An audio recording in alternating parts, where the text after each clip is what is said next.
The South Pole is more than penguins and endless snow. There's a hidden ghost world within it. Look, it's right here on the globe.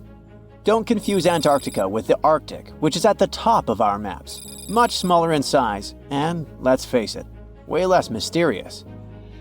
The ice sheet covering Antarctica is about 1 to 3 miles thick, which is up to 16 Eiffel Towers stacked on each other. This massive blanket hides the true features and contours of Antarctica's land. We still don't know much about this mysterious continent, and it is ice and snow that are to blame.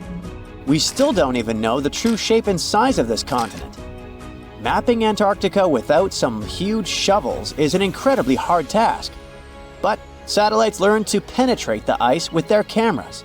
And now we know there's actually an enormous, dramatic ancient landscape beneath the snow. The ghost of the past.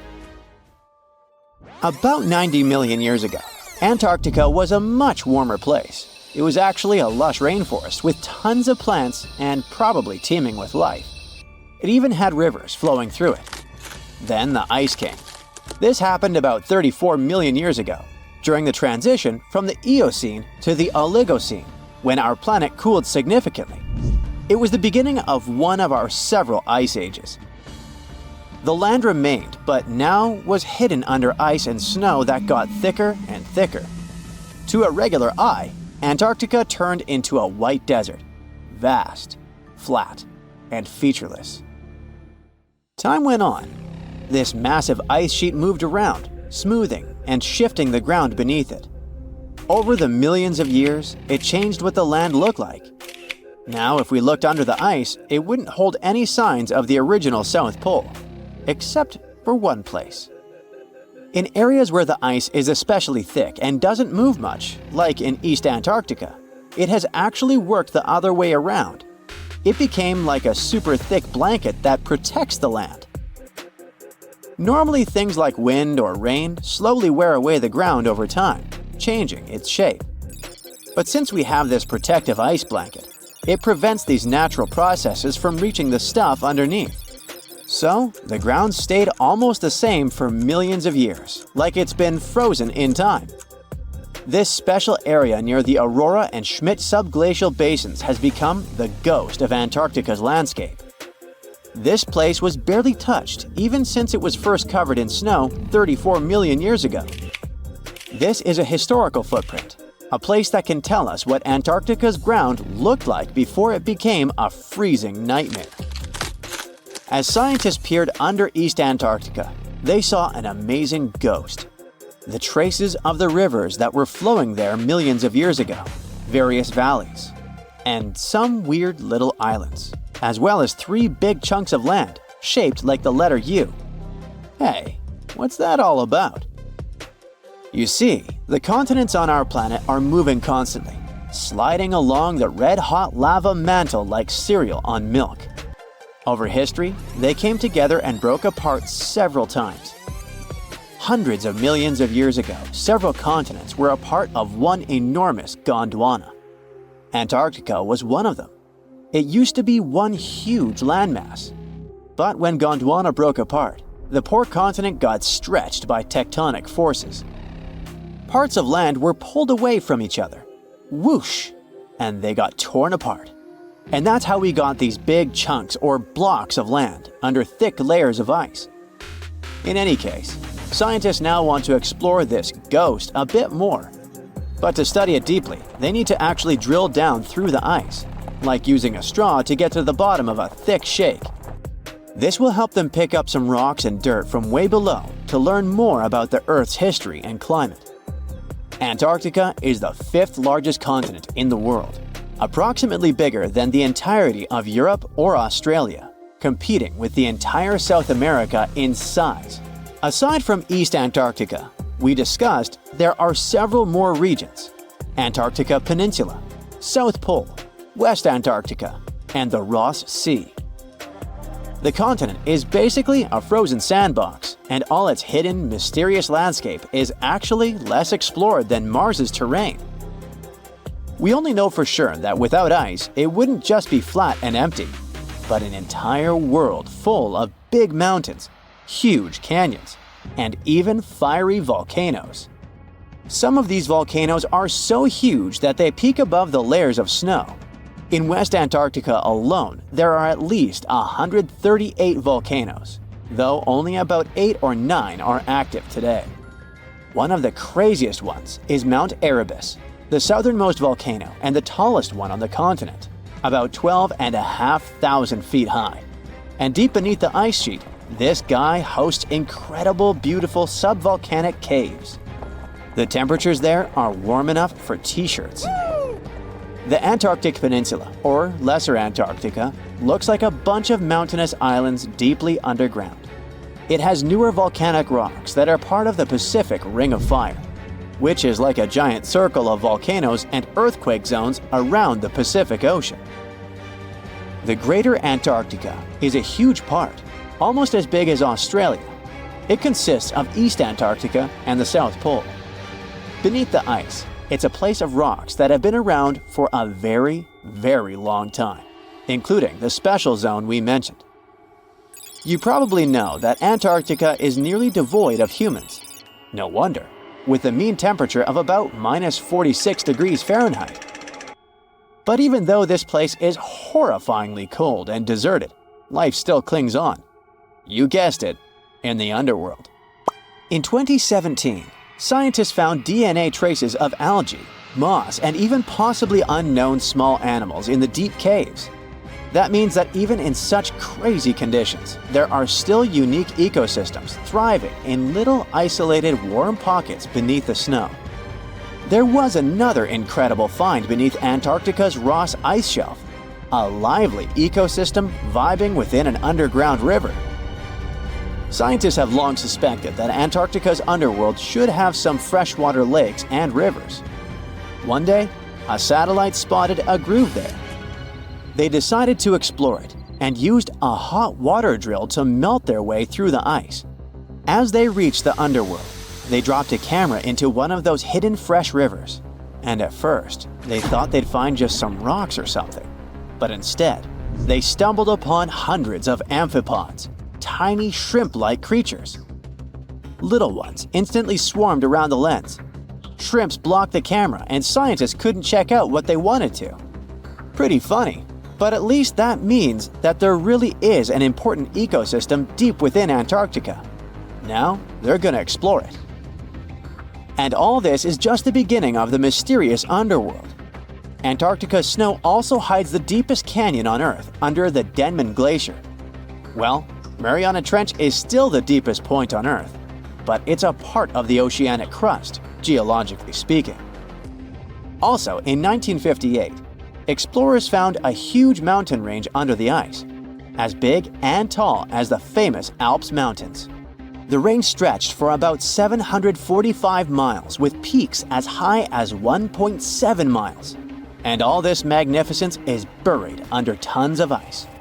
Who knows what else we might find there? Antarctica holds about 60% of our entire planet's freshwater, which means it would be pretty bad if it melted.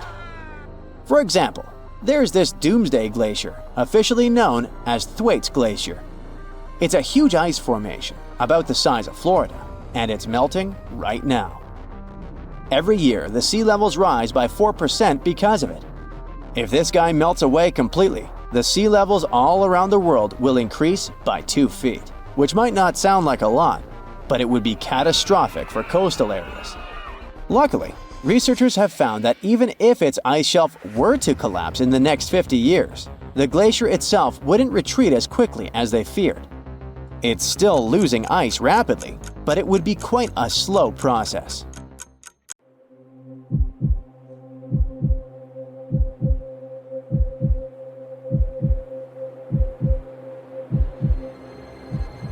Leave it to people wandering on Google Earth to stumble upon the world's newest and weirdest places ever.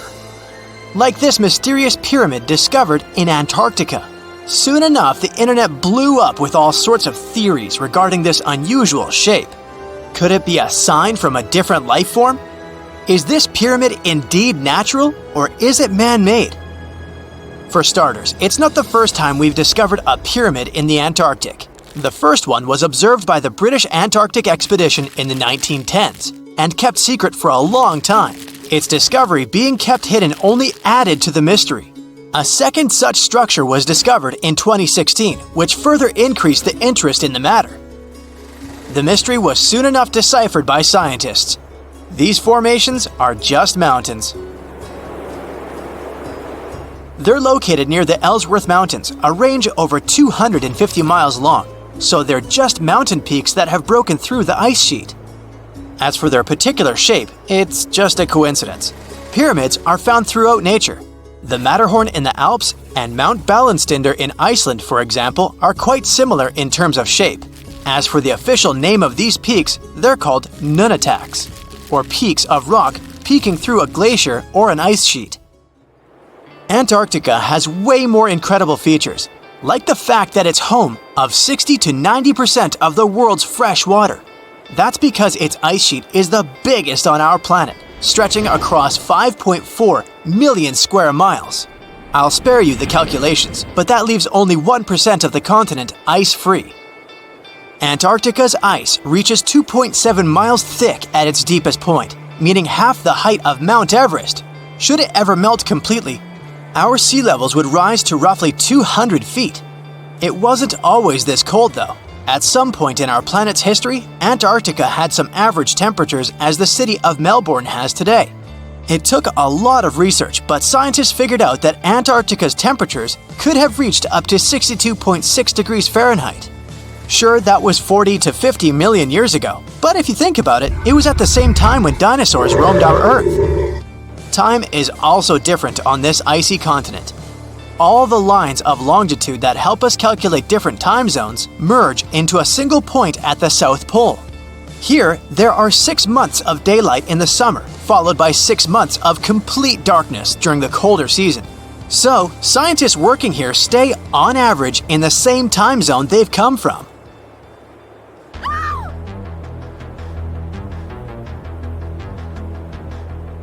The Blood Falls aren't a chapter of a thriller movie. They are merely a series of waterfalls located in one of the driest regions of Antarctica. They emerge from an underground lake filled with a special type of bacteria. These little organisms use sulfates as fuel instead of sugars, which makes them very intriguing for scientists. The water contained in this lake is so full of iron that it basically just rusts when it meets air. So, the reddish color of the waterfall also gives it its trademark name. The megalodon was the largest predator ever known in our planet's history. In terms of its location, the megalodon lived practically in all waters on our globe, except near the poles. The reason why there were no megalodon teeth found in Antarctica is probably because the gigantic creature was adapted to only warm tropical and subtropical waters. If you plan to visit Antarctica by boat someday, just know you might not get there on a non-metallic boat. The hull of your transportation device must be made of either steel or aluminum to withstand the harsh weather conditions here. Antarctica isn't home to a lot of bugs. In fact, there is only one true species of insect that calls this place home. It's a wingless midge called Belgica antarctica. This fly is so tiny that it only reaches 0.08 to 0.23 inches long, but it's still the Antarctic's largest terrestrial animal. A lot of Antarctic fish also come with an antifreeze substance in their blood. They don't necessarily need it for protection against the cold temperature, but mostly against touching ice. These antifreezes are made up of large glycoprotein molecules. They surround any small ice crystals that may form, making sure they don't spread through the animal's tissues, which could cause a lot of damage. They also create a sort of small pillow blocking the sharp ice crystals, so they're less likely to cause any pain. It also doesn't rain a lot here on this icy continent, but one amazing meteorological quirk of Antarctica is that it's full of diamond dust. This dust is basically small ice crystals that pop out of humid air close to the Earth's surface. Think of it like an icy fog. As they flow through the air and get touched by sunlight, they begin to sparkle, making visitors here feel like they're surrounded by diamonds. It's probably the last place you'd want to go into labor, but in 1978, the first person was born here ever. Emil Marco Palma was its name, and ever since, 10 other people have been born here in Antarctica. There's a lake on this icy continent that is so full of salt, it makes it impossible for it to freeze over, even if temperatures can go as low as 5 degrees Fahrenheit. That's because pure water freezes at 32 degrees Fahrenheit. Water that has salt in it, or any other substance for that matter, will freeze, but at a way lower temperature. That lower temperature is adjustable depending on the substance itself and the amount that has been placed into the water. Antarctica was the last official continent to be discovered. It remained completely unseen until the 1820s.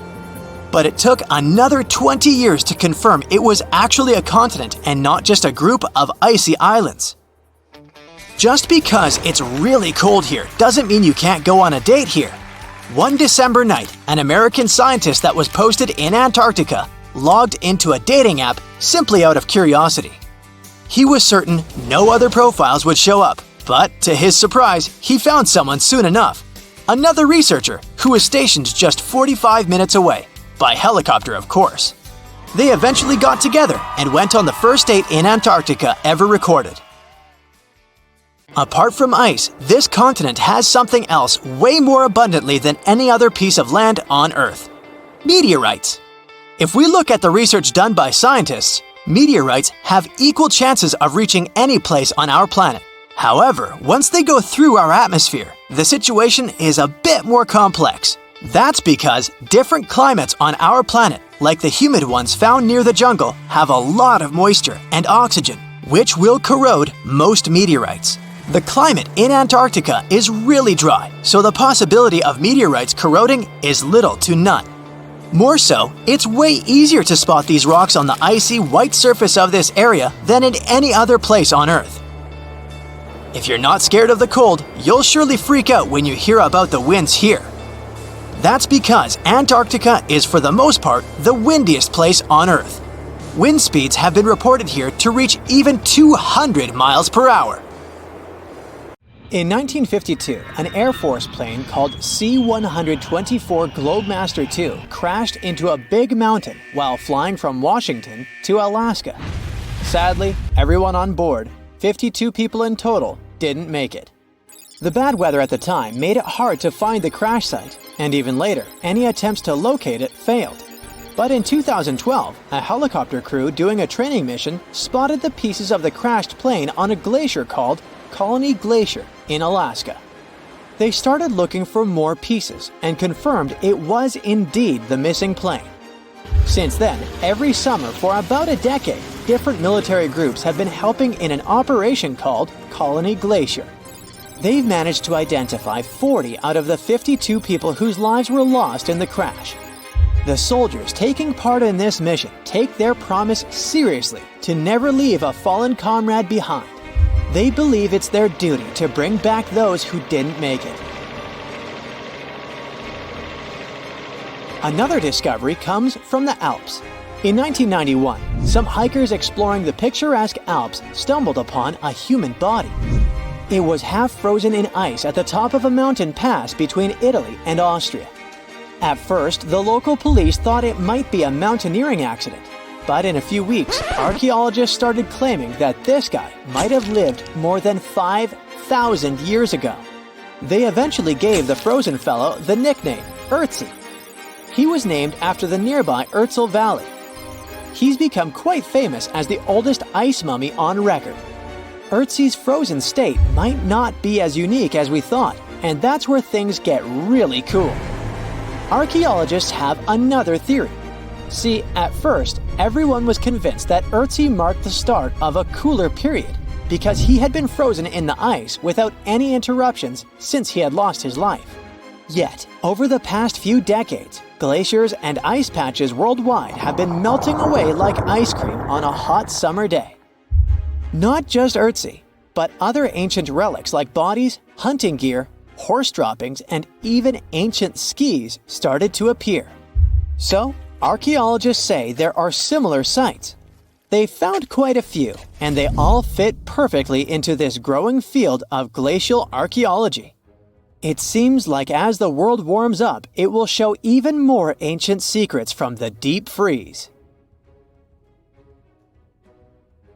Moving on to another amazing discovery. In 2018, William Taylor and Nick Jarman were exploring the snowy slopes of Mongolia's Altai Mountains. They found an ancient treasure trove hidden in the ice. Inside the trove, they found a well-preserved 3,000-year-old arrow shaft adorned with ochre markings.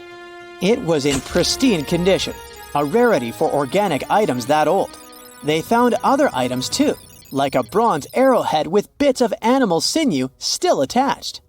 All of these relics had been untouched for hundreds of years, since they had been locked in the ice.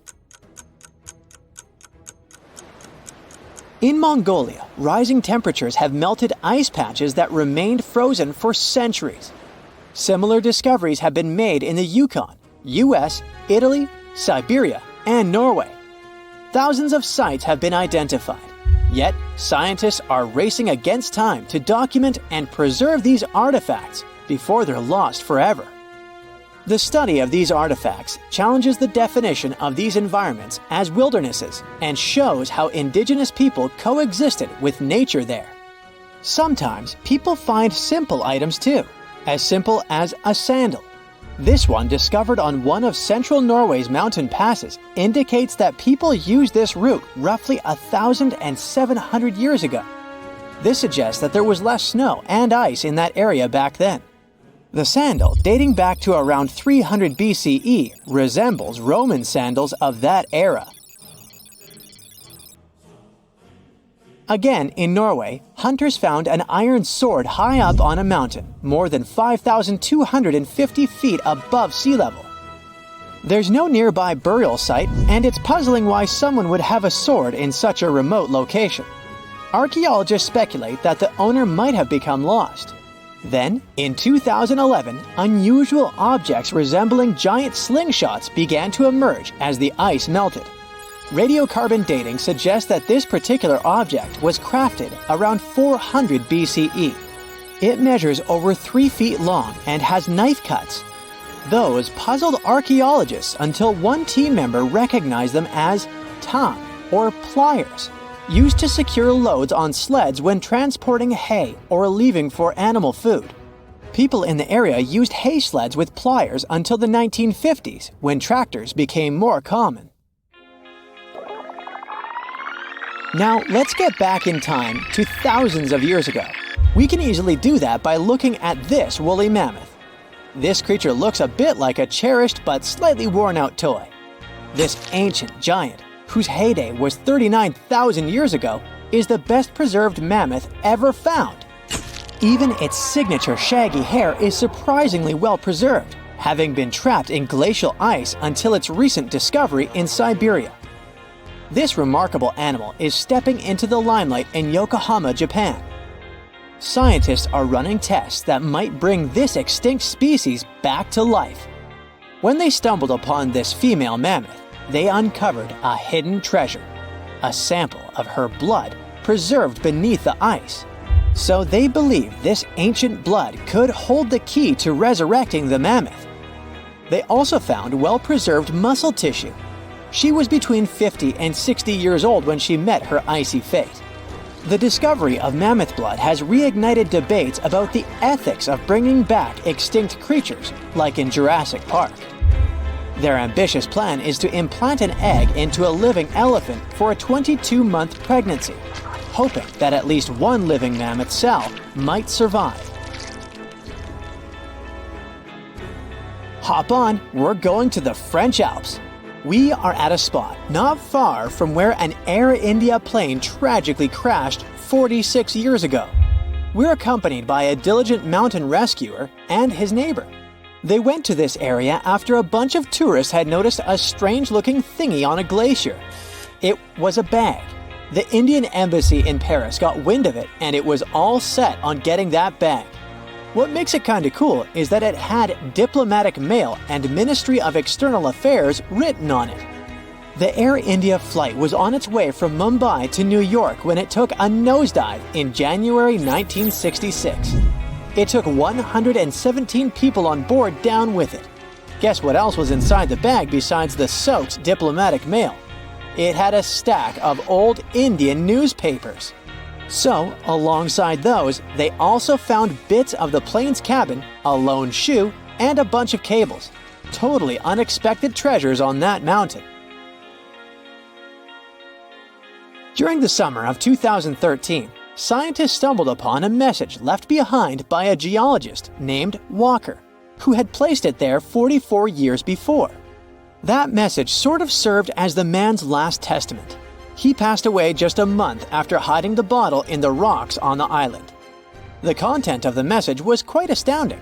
In 1959, Walker had measured the distance from those very stones to the glacier's edge, and it clocked in at a mere 167 feet. By 2013, that distance had ballooned to 400 feet.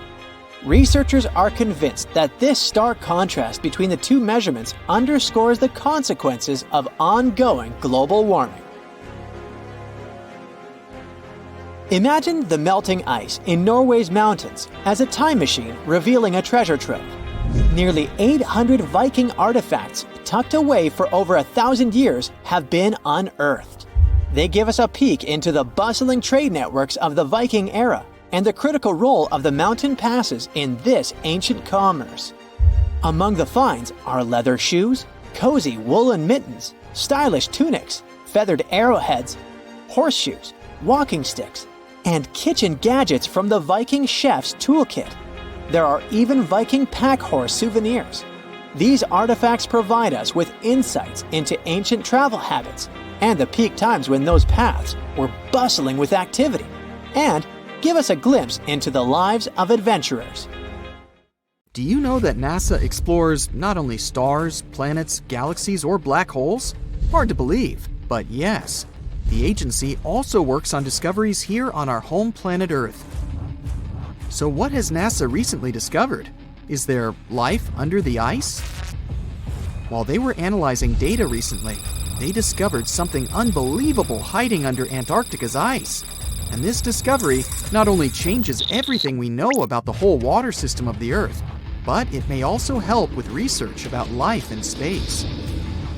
Humankind's existence might depend on understanding Antarctica and its secrets. So, the recent discoveries reveal vital information about our survival. But before we continue, let's see how much you know about this place, where it's only ice as far as your eyes can see. Antarctica is one of the world's 7 continents in the southern hemisphere. It's the 5th largest continent in terms of total area, and that means it's almost twice the size of Australia. Want to see real meteorites? Go to Antarctica. Due to its dry climate, Antarctica is one of the best places to observe space. But what's even greater is that you can find meteorites on the white surface of the continent. Scientists have already plucked about 45,000 meteorites from the ice, and they think they can see another 300,000. Since there aren't many terrestrial rocks there, it's easy for them to spot them, thanks to their dark color. Antarctica's dry desert environment also helps preserve them, even the ones that fell to Earth more than 1 million years ago. And can you imagine any volcanic activity in Antarctica? It's hard. But this place is where fire meets the ice. West Antarctica is where most volcanic activity occurs. Scientists recently found that 138 volcanoes exist in West Antarctica alone. Wow! You would think that Antarctica is always cold, but no. Its coastal regions can get as warm as 50 degrees Fahrenheit. But have you ever wondered what Antarctica would look like if there were no ice? It may seem unimaginable now, but it was not always covered by ice. That was 34 million years ago, though, so nobody could tell how the continent's surface would be without the ice. But NASA changed that. They generated computer simulations and created the most accurate map of it as of today. What they saw was incredible.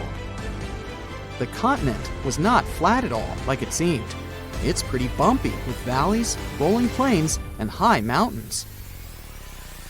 But this was nothing next to what they had discovered under Antarctica's ice. So, what is it? Drum roll, please. NASA found 2 new subglacial lakes. And what's even cooler about it is that they spotted these lakes from space. How is that? If your answer is high-tech satellites, then you're right. In 2003, NASA launched a satellite called IceSat. It measured ice sheet mass balance and cloud and aerosol heights. The satellite also helped create the ice-free map of Antarctica. In 2010, the European Space Agency launched the second satellite, CryoSat-2. It was for tracking the changes in the thickness of the ice. Then, in 2018, NASA launched the third one, IceSat-2, a follow-on to the IceSat spacecraft. It measured ice sheet elevation and sea ice thickness. It was NASA's most advanced Earth-observing laser instrument. It delivered the highest precision data. And when that was combined with the data from the other satellites, it was possible to spot these 2 new lakes near a pair of larger ones. But how is it possible that these lakes exist in the first place? The average thickness of most Antarctica ice is approximately 1.2 miles. However, it can get over 1.8 miles thick in some places, especially during the winter. So, you might think that there's nothing under there, but science says otherwise. It's not quite possible to see it with your bare eyes, but the continent's ice is slowly but constantly flowing in different directions under the force of its weight. But scientists could not figure out how water moved for many years. That started to change in 2007, when data gathered from the IceSat provided insight into what hides beneath the surface. They first discovered an entire network of meltwater lakes connected under Antarctica's fast-flowing ice streams, and there were hundreds of them. Scripps Institution of Oceanography glaciologist Helen Amanda Fricker figured that the elevation changes measured by IceSat happened because of the dynamics of these lakes. They did not hold meltwater statically. Instead, they were filling and draining continuously over time through a system of waterways. And as they did that, the ice above rose and fell. But where do they drain? The ocean, of course, and it drains a lot. A recent study, co-authored by Fricker, found that the drainage of one lake flushed as much as 198 billion gallons into the ocean in only 3 days. Countless mysteries about how nature works are still waiting to be solved. But finding the 2 new lakes will give scientists a better picture of how fast the Antarctic ice sheet will change as the climate gets warmer, and how this will affect global ocean currents and sea level rise. The filling and draining cycle of the lakes also caused the ice sheet to suffer cracks and crevices. So, the information they find from these new lakes will also give them a better understanding of the damage on the surface of the ice. They will also be able to assess how this filling and draining system influences the speed at which ice slips into the oceans and seas. And that means they can evaluate how the added fresh water may alter marine ecosystems. This discovery may also suggest whether life is under the ice. Wow! Scientists drilled through about 3,504 feet of ice and found that water samples taken from one of the lakes contained approximately 10,000 bacterial cells per milliliter. Such a high number of bacterial life is a good sign, because that means the icy waters might also support higher life forms, such as microanimals, and one of these new lakes might even be their home. But the most exciting thing is that the new lakes might help them understand whether life on other planets is possible. Scientists believe any life below the frozen surface of the planet Mars might follow the patterns seen in Antarctica's lakes. So, there is a possibility that they might find critical new information on the type of life that may have existed on the red planet. You wouldn't want to be there during the winter, though. The lowest temperature on Earth you can experience is negative 128 degrees Fahrenheit. In 2010, there was an even lower temperature of negative 135 degrees Fahrenheit, and you may feel this cold much worse due to the strong and dry winds. Did you know that the size of the ice surface on Antarctica also changes throughout the year? It's about 1.2 million square miles during the summer, but when it's winter, it grows to 7.3 million square miles. Yet, despite the change, it remains the largest piece of ice on Earth. Sorry, Arctic, you lose. Do you know these cute little penguins? Consider these animals the locals because there is no native population in Antarctica. It's a no man's land because no single country owns it. But do you know who really owns it? 5 different species of penguins, seals, and killer whales. Ha ha. Despite the continent's harsh conditions, you can visit it as a tourist for fishing and research purposes. Around 5,000 people reside on the continent during summer at research stations. But when winter comes, the number naturally drops down to 1,000. Antarctica's ice blanket makes up 70% of the world's freshwater reserves. Imagine what would happen if it melted. The global sea levels would be raised by almost 200 feet. Antarctica. It was once a green land full of dinosaurs, but now it's a frozen continent bigger than that of the US that doesn't belong to anyone. It isn't hard to find. Wherever you go, just go south until you get to the big icy thing at the south pole of our planet. It lies within the Antarctic Circle, and it's the largest single mass of ice on Earth. The continent is bigger than the US and even bigger than all of Europe. And still, Antarctica was officially discovered recently. Scientists hadn't known of its existence until 1820. After the discovery, it took another 2 decades to confirm it was a whole new continent, and a few more decades after that to decide on a name. In Antarctica, anti means the opposite. So Antarctica literally means the opposite of the Arctic.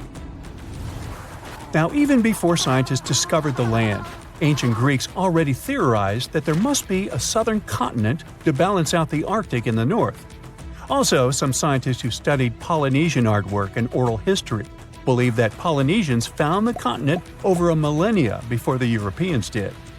Anyways, today we all know of this icy land at the South Pole. Because of its location, there are just 2 seasons there, summer and winter, and both last 6 months. In summer, it's a bit warmer, and the continent exists in pure daylight. And in winter, it's dark all day long. 98% of Antarctica is ice. This continent alone stores 60% of the planet's fresh water. And yet, despite all those water reserves, Antarctica is the biggest desert in the world. By definition, a desert is an area with sparse vegetation and little snow or rain. Notice that plenty of sand isn't a necessary condition here, even though the continent does have some sand and even sand dunes. It also gets a lot of wind. Antarctica is the windiest continent on Earth, and wind speeds can reach 200 miles per hour. That's even faster than hurricane winds. The little snow the land gets never melts. It just builds up over time, for centuries and millennia. So there's a thick ice layer there. This makes Antarctica full of hidden secrets. There's a whole new world underneath its ice. For example, there are a lot of mountains on the continent that are like 9,000 feet tall. It's taller than 3 Burj Khalifas stacked on top of each other, if we must, and that's currently the tallest skyscraper in the world. But we don't see all those mountains because they're all hidden under the ice sheet that's almost 16,000 feet thick. There's also a lake down there, beneath over 11,000 feet of snow. The lake is called Lake Vostok, named after Vostok Research Station, under which it's located. Originally, it was just a hypothesis.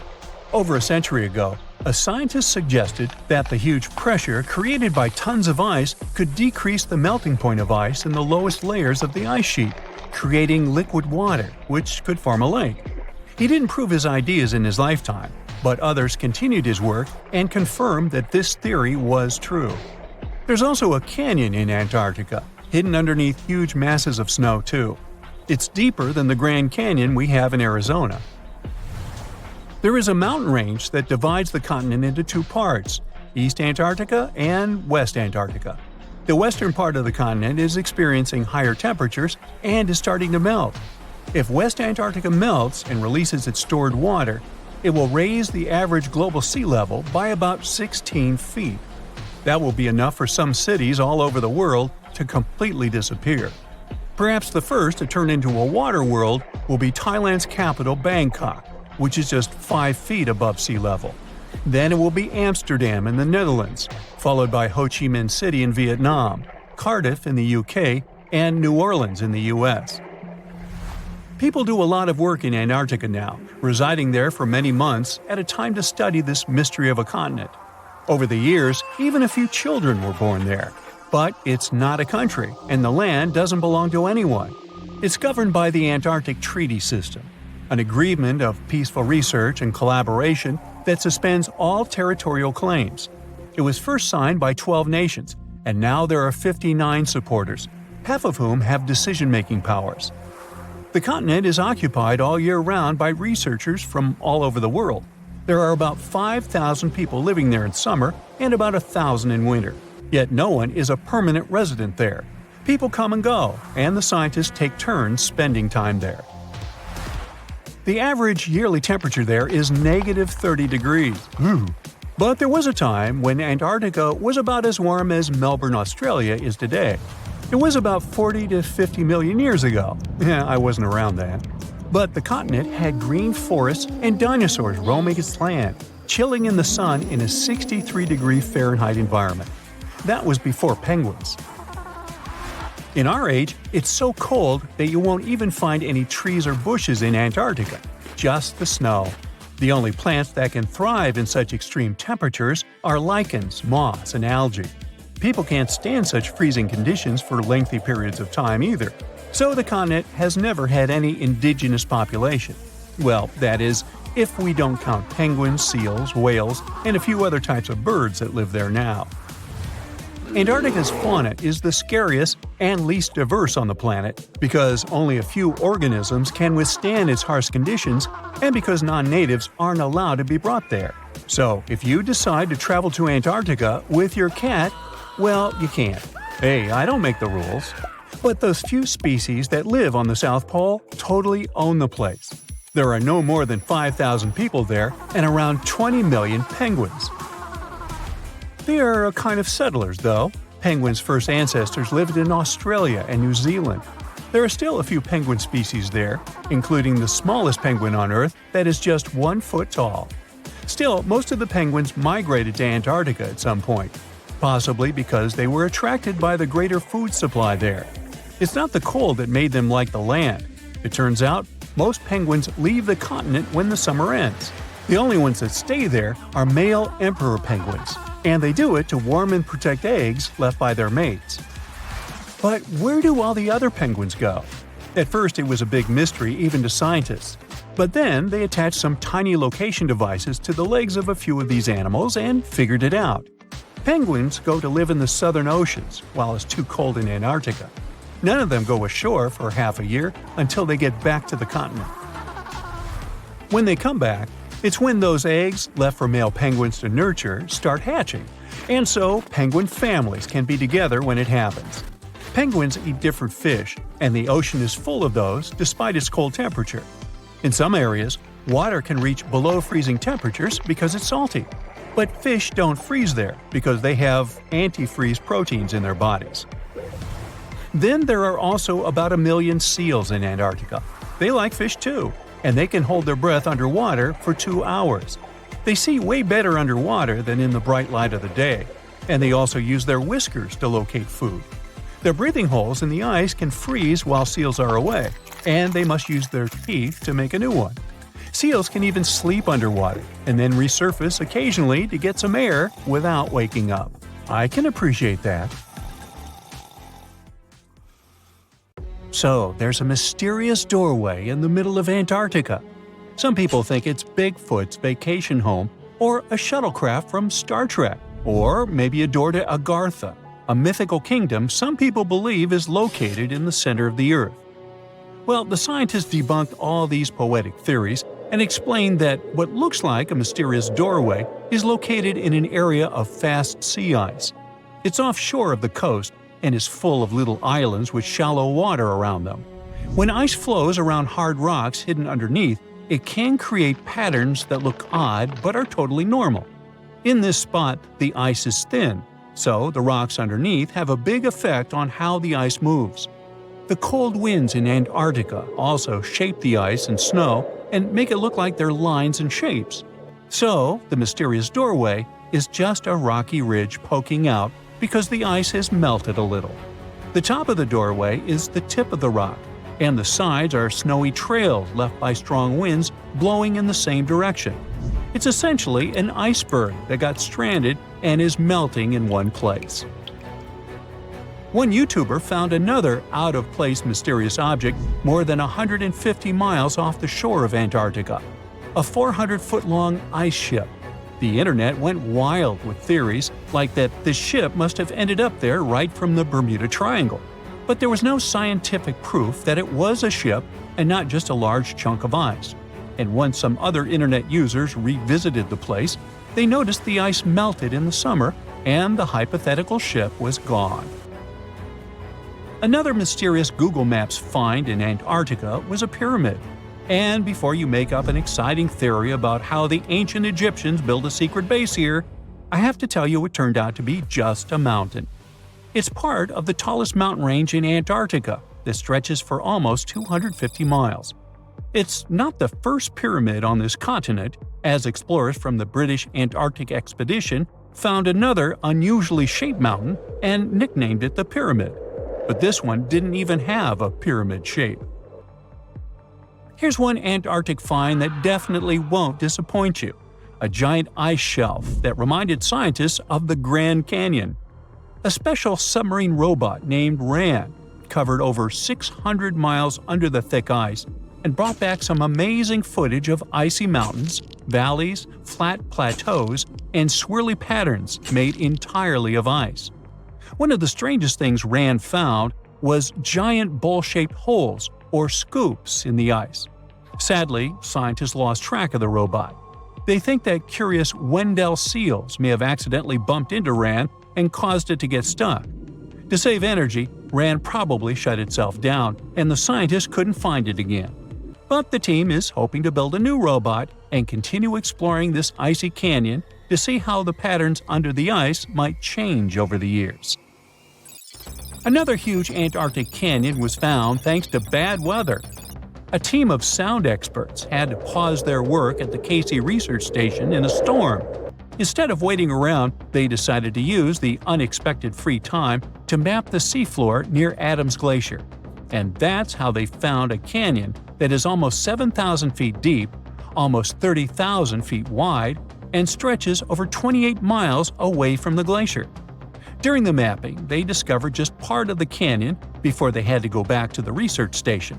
But when bad weather came in again, the ship went back and mapped more of the canyon. They were working in waves up to 13 feet high and super powerful winds, but they managed to get about 15 hours of data to complete their map. On the way back to Australia, they stopped one last time, and now they've got a full picture of the canyon. Studying it is helping scientists learn more about the history of glaciers and the interaction between the Antarctic ice sheet and the ocean. Now, there's a frozen lake in Antarctica called Lake Enigma. For a long time, people thought the lake was completely frozen solid. But during one expedition, researchers found that under the thick ice, there was a layer of liquid water about 40 feet deep. To learn more, they drilled through the ice and sent down a camera to explore what was hiding in the lake's depths. The lake's water, which they think comes from the nearby Amorphous Glacier through a secret underground pathway, was filled with strange microbial life. These tiny microbes lived in mats that covered the lake bed. Some of the mats were thin and spiky, and others looked like crumpled carpets, or even small tree-like shapes that grew up to 16 inches. Many of the microbes could make their own food through photosynthesis, just like plants do, and it gave the lake a high amount of oxygen. One of the coolest discoveries was a type of microbe which usually lives in low-oxygen places. Lake Enigma might be similar to environments on icy moons like Europa or Enceladus, so it could mean that these moons also have hidden water under their ice and possibly microbial life too. One more mind-boggling discovery from Antarctica is tiny pieces of amber in mudstone, found here for the very first time. It took scientists years of studying incredibly well-preserved fossilized roots, pollen, and spores that they found back in 2017. Amber proves that resin-producing trees once grew in Antarctica, part of a lush rainforest that existed near the South Pole during the mid-Cretaceous period. Back then, disclaimer, I wasn't around then, the trees would have had to survive through months of darkness during the long Antarctic winters. Scientists believe they adapted by going dormant for a long time. The amber pieces the scientists found are tiny, but they are beautiful shades of yellow and orange with bumpy surfaces that show how the resin flowed out of the trees. This resin likely leaked out to protect the trees from insects. It was preserved because water quickly covered it and kept it safe from sunlight and air. A scientist was browsing through satellite images for brown trails of penguin waste and found 4 new colonies of emperor penguins at the base of the globe. These new colonies likely have been around for years, though 3 of them are rather small, with fewer than 1,000 breeding penguins each. One of the new colonies was found close to a place called the Lazarev Ice Shelf, where there used to be a larger penguin colony. They thought this colony went extinct in 2019, but it seems the penguins have just moved a bit because of changing sea ice conditions. So studying them can help us learn more about how emperor penguins adapt to changes in the environment. Now, there used to be a giant river system in Antarctica 40 million years ago. Researchers found proof of it after studying soft sediments and hard rocks from the frozen seabed. They looked at tiny bits of radioactive elements, like uranium and lead, and learned that the deeper dirt came from the time of dinosaurs. The dirt closer to the surface was younger and had an interesting pattern, like the kind you see in river deltas today, such as in the Mississippi River or Rio Grande. Scientists found tiny signs of life in the sand. The river that once flowed here started in the Trans-Antarctic Mountains and traveled 930 miles before it reached the sea. Researchers kept studying newer layers of dirt from about 20 million years ago.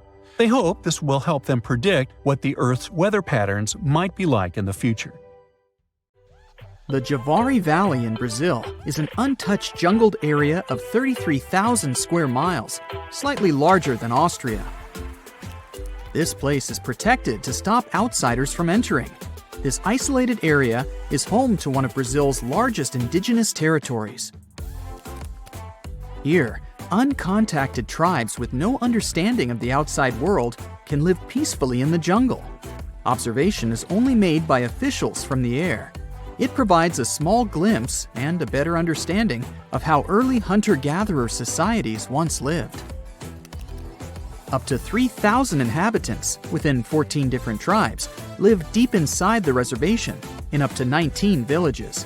This makes the Javari Valley one of the largest concentrations of isolated peoples in the world. It's illegal for outsiders to enter this area, as contact with outside humans would be volatile to the natives' health. These remote tribes haven't evolved an immunity to the many bacteria that we have, so it's crucial they are left alone. Within the Vatican, there is a massive secret storage room. It contains up to 52 miles of shelving for archives that date as far back as the 8th century. It contains many significant letters, books, and other documents from notable people collected by the Vatican. One letter from Abraham Lincoln here is from the 1860s, discussing the progress of the USA with the Papal States. Another is from Queen Mary of the Scots when she sought help from the Pope in 1587. And there are even documents regarding the trial of Galileo in the 17th century, as he questioned the true movements of the Earth moving around the Sun. There are 1,200 years of documentation regarding world events. However, most of it is secret, as access is only provided to academic researchers. And to be one of those, you will need to be the minimum age of 75 and must renew your request for access to the room every 6 months. And even then, while you poke through the secret documents, you are under constant supervision of the Swiss Guard.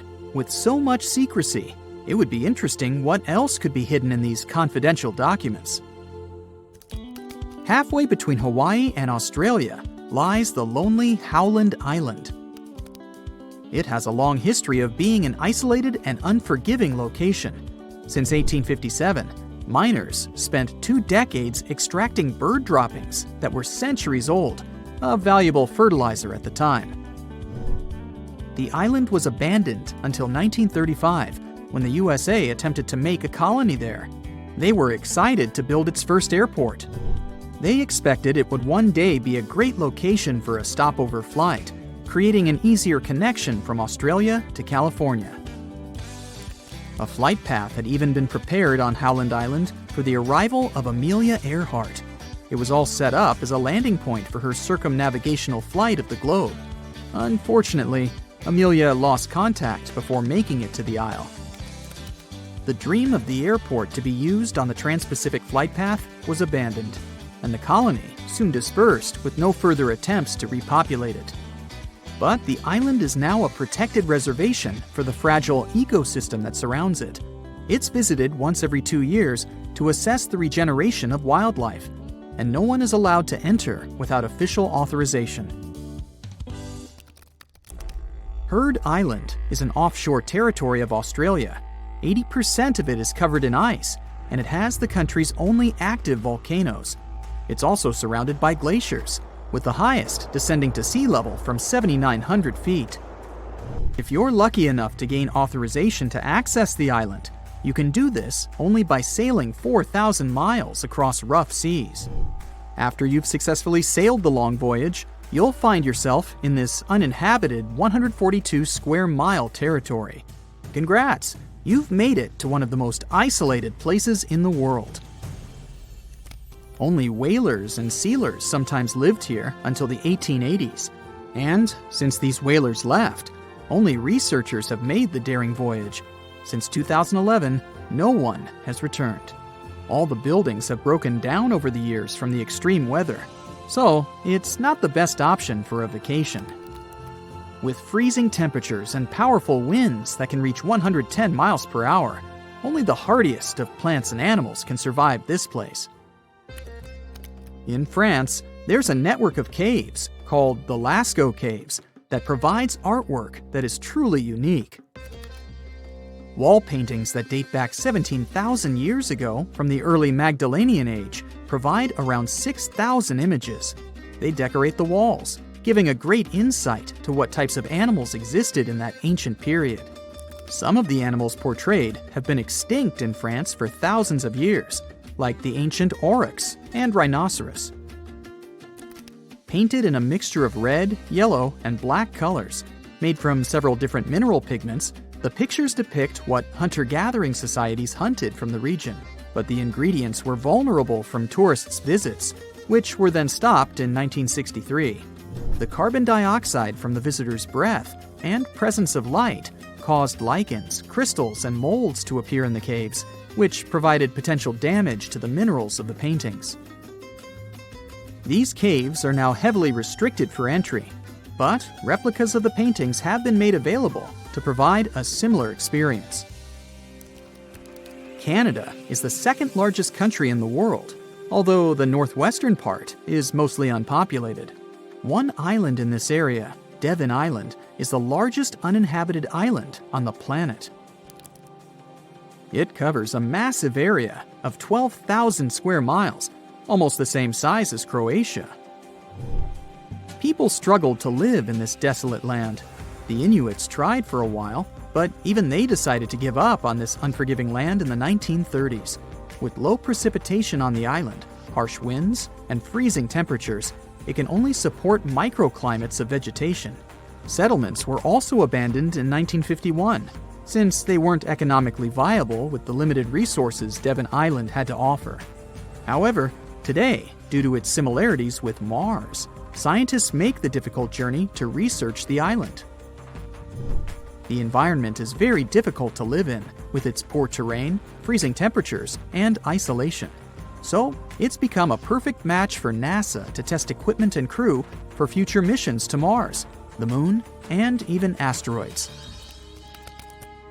Halfway between the North Pole and the northern coast of Norway sits the Svalbard archipelago. This isolated island is covered by snowy tundra. It's virtually unlivable here, but as you make the long journey, trekking through the snow, you might be lucky to reach the Svalbard Vault, poking out of a mountain. After accessing its daunting entrance, you follow through a long tunnel deeper into the mountain. You can hear constant noises from the cooling system all around you. This is to make sure the temperature is at a cool negative 0.4 degrees Fahrenheit, perfect for the contents it's preserving. As you reach the end of the tunnel, you enter the Svalbard Global Seed Vault. This is basically a safety deposit box holding the world's largest collection of agricultural biodiversity. Since its opening in 2008, 13,000 years of agricultural history have been accumulated, with over 1 million separate distinct crop samples stored here. The purpose of the vault is to provide a backup against any accidental loss of crops throughout the world. The 148 countries who deposited into the vault can withdraw when they need to. However, it is heavily restricted, with only authorized personnel accessing the seeds within. In Brazil, there's an island just 21 miles from the coast. It's one of the most dangerous islands in the world. Filled with a lot of snakes, it's aptly named Snake Island. Golden lancehead snakes became marooned on this island when it separated from the mainland during the last ice age. From their isolation, they adapted to their surroundings, growing in numbers, and their venom becoming more potent with whatever prey they could find. Their venom is up to 5 times more powerful than their mainland cousins. And with the island the size of only 43 hectares, it's home to 4,000 venomous snakes. That's at least 1 snake per square foot. The island is restricted due to the highly venomous residents. Only officials and researchers observing the snakes are allowed access. But if you happen to be sailing by and your boat sinks, there's a number to call just in case. Just don't leave the beach. So what comes to your mind when you hear the word Antarctica? Most likely, cold, snow, ice, and penguins. Yet, this is one of the least explored regions in the world that hides many strange and unique things. Check them out. You don't have to go to Antarctica to see this weird thing. All you need to do is open Google Earth and move to one of the southernmost islands of Antarctica, King George Island. Recently, internet users have noticed a large and pretty strange cave entrance there. Where does this wide, dark passage lead? People started making suggestions. It's the entrance to a secret base or some laboratory. This is the part of the spaceship that crashed there thousands of years ago. This is the door to the ancient city of Antarctica. Perhaps there's a giant rock mountain with an ancient cave beneath all this snow and ice. Well, there's some ideas. Users have calculated the approximate dimensions of this cave. It might be about 74 feet high and 250 feet wide. You could hide a Boeing passenger jet in there. Nature probably created this entrance. This is a logical explanation, but there are 2 strange factors. First, take a look at the foot of the mountain. It seems that there are steps there. They're dark in color, as if they're made of stone. And if you look closely, you can notice something similar to human footprints. Has anyone entered this cave? Or maybe someone is still living there now. The second oddity is the disappearance of the mysterious finding. For the first time, people noticed it in a Google Maps snap in 2007. Then the entrance disappeared. Then it reappeared a few years later. After that, it vanished. And in 2022, people saw it again. Perhaps old snow melts, a new layer falls, and then the wind blows it away and the cycle repeats. But the alleged steps leading deep into the cave make one doubt the natural origin of this tunnel. You can easily find the coordinates on the internet and visit the cave via Google Earth. You might see something there and tell the world. There's another strange thing people discovered with the help of Google Earth. In 2020, one user found a strange object that looked like a giant ship 100 miles off the coast of Antarctica. It was covered with ice and snow and lying on its side. It looked like a cruise ship. You could notice the windows, the deck, and the bridge. But not all people agreed with this. Some claimed it was a spaceship. Others said it was some kind of secret building. The user who first noticed the ship stated that its size was about 400 feet. which is the perfect length for a passenger vessel. But what is this ship doing in such a remote place in the middle of a glacier? How did it get here? Who was its captain? No one has found the answers to these questions yet. In 2016, people using Google Earth discovered a photo of an unknown sea monster floating off the coast of Antarctica.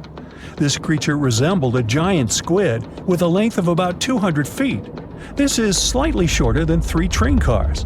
Just imagine this kraken swimming in Antarctica's dark, icy waters and dragging to the bottom everything it meets on its way. Maybe it's the great and terrible Chulu, or one of its offspring.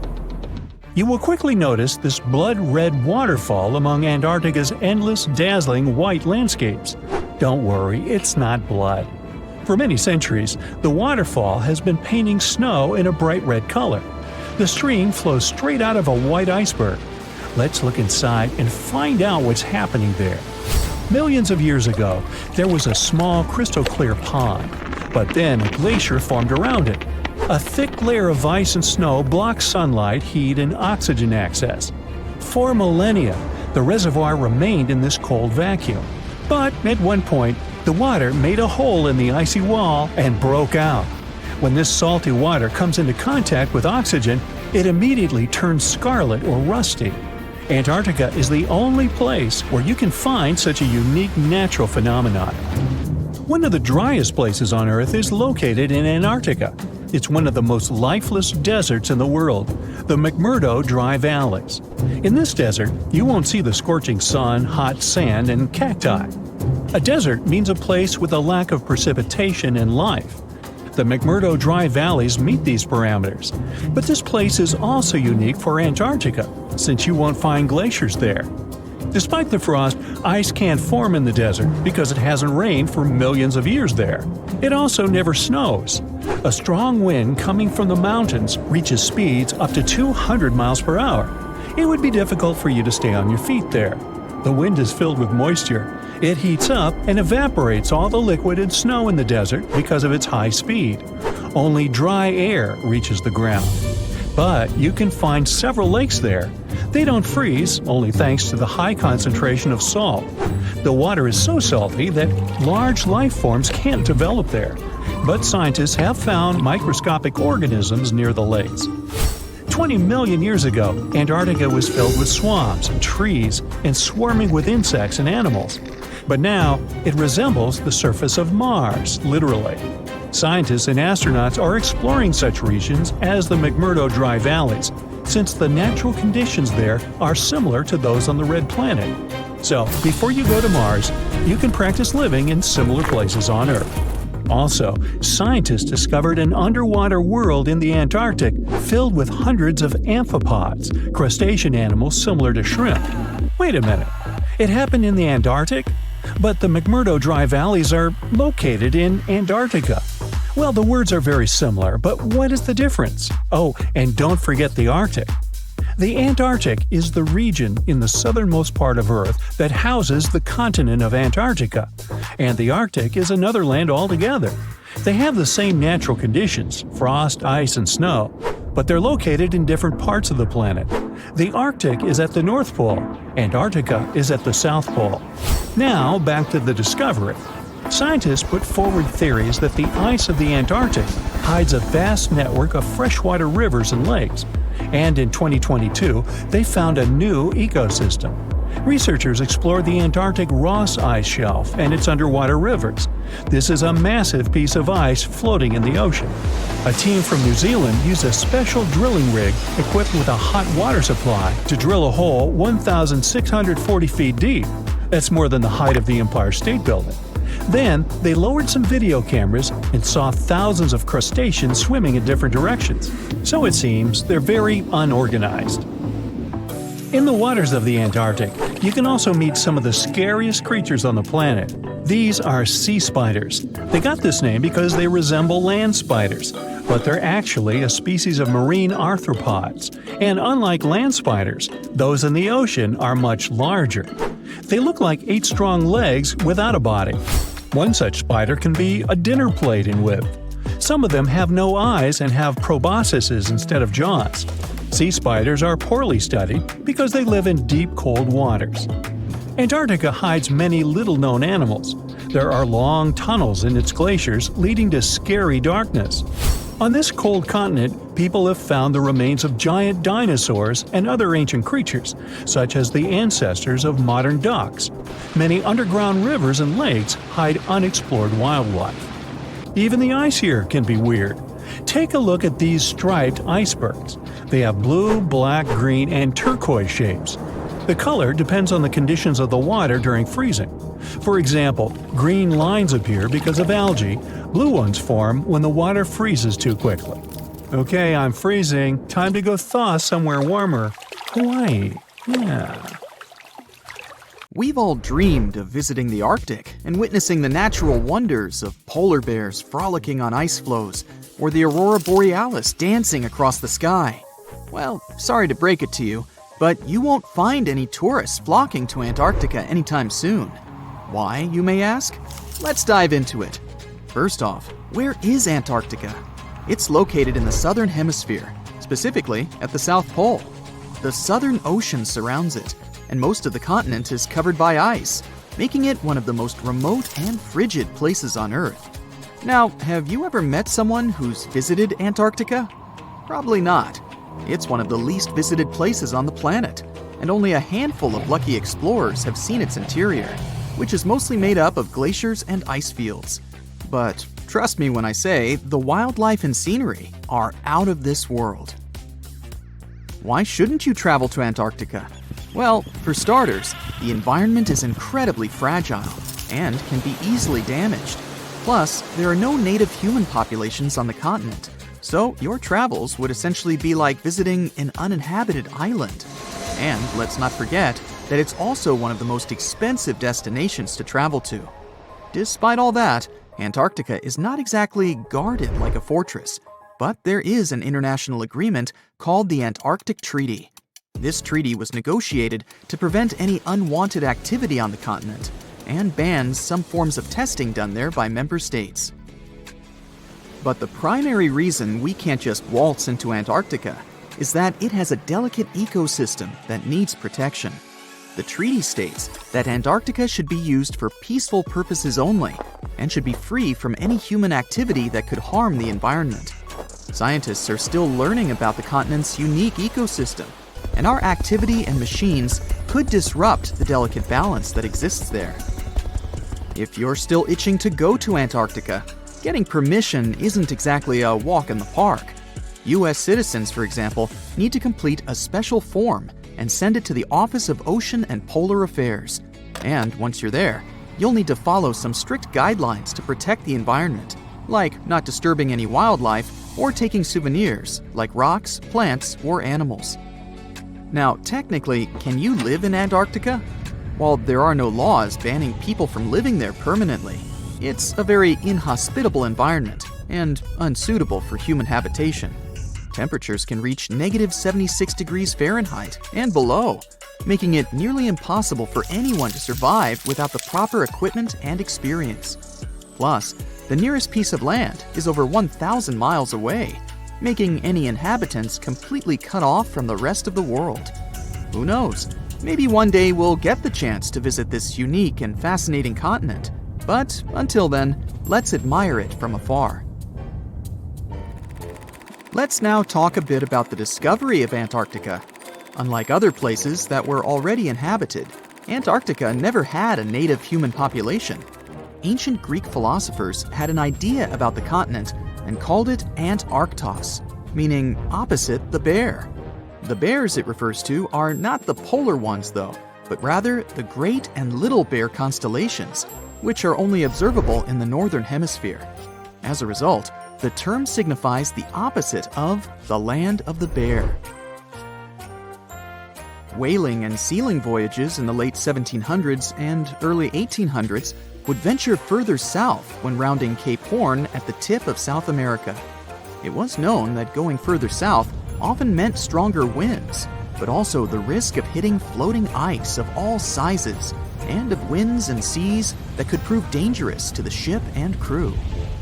Captain James Cook was the first to cross the Antarctic Circle on January 17, 1773, in the Ross Sea region. He reached a point further north a year later, and though he didn't sight land, he came to within 50 miles and saw deposits of rock held in icebergs, indicating that a more southerly land existed. The first sighting of Antarctica is widely acknowledged to have taken place in January of 1820, during the voyage of two ships under the command of Captain Fabian Gottlieb von Bellingshausen, as part of a 2-year exploratory expedition around the world to discover new lands. The captain's ships were the first to have crossed the Antarctic Circle since Cook. The first undisputed landing on Antarctica didn't happen until much later, on January 24, 1895, at Cape Adare during the whaling voyage of the ship Antarctic, led by Henrik Bull. A small boat with 6 or possibly 7 men on board rowed ashore during calm conditions.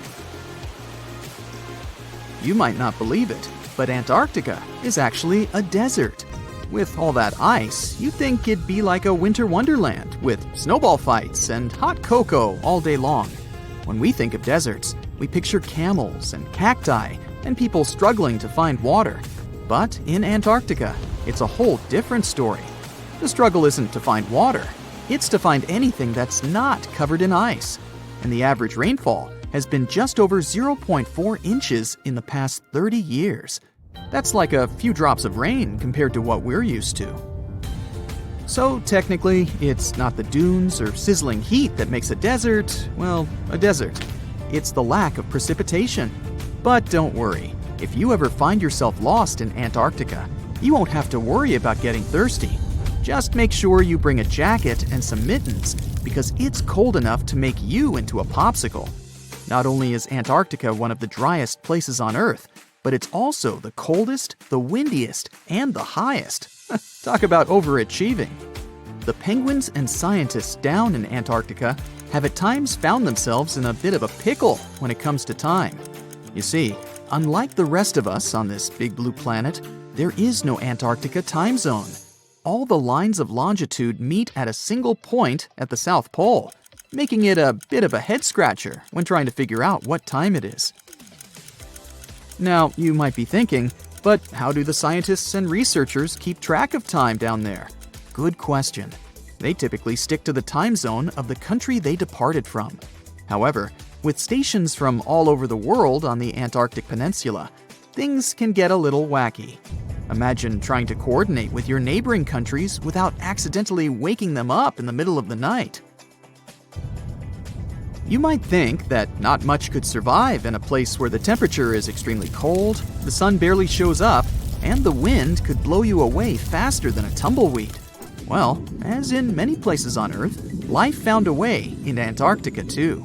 Believe it or not, this frozen continent is buzzing with activity. It's home to billions of krill, which in turn attract lots of seals and more penguins than you can shake a fish at. But don't let their cute and cuddly appearance fool you. Penguins are the ultimate swimmers, with streamlined bodies that would make Olympic medal winners jealous. They come ashore to breed and chill, but their real talent is stealing pebbles from each other and forming mathematically precise huddles to stay warm. Antarctica is also home to the largest species of penguin on Earth.